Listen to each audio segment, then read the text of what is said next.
This is an iconic place and space in mid-century Canberra, not only as a family home of the Clarks, but also as a key social and cultural icon of the city.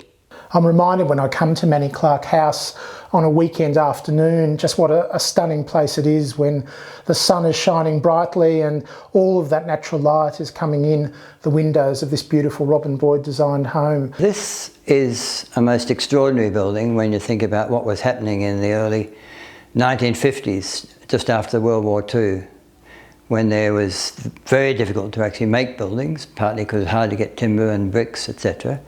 But also because people never had quite understood how to orient their buildings. In this case, Boyd came up from Melbourne and he told them exactly how to orient the building. This had to face north, and the whole of the building is centred around that idea of facing north.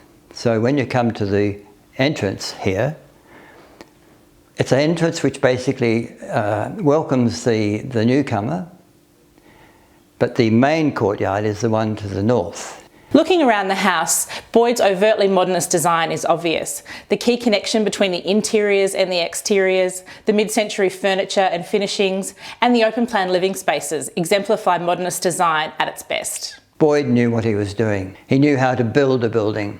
He had solid ends to either end with brickwork, and then the northern-faced part of the house was just all glass. And that was so unusual for this sort of time.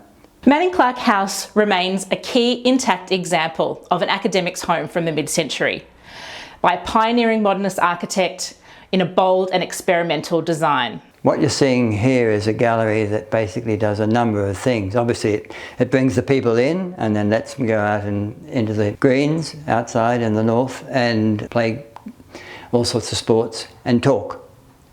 I think there was a lot of talking. In fact, I've been here when there's lots of talking. But the other thing is it's turned this gallery entry into a really spectacular place that actually has not only colour, but also a feeling that this is a place to live in. Well, today Manning Clark House avoids the idea that it's some kind of shrine or museum to Manning and Dymphna Clark.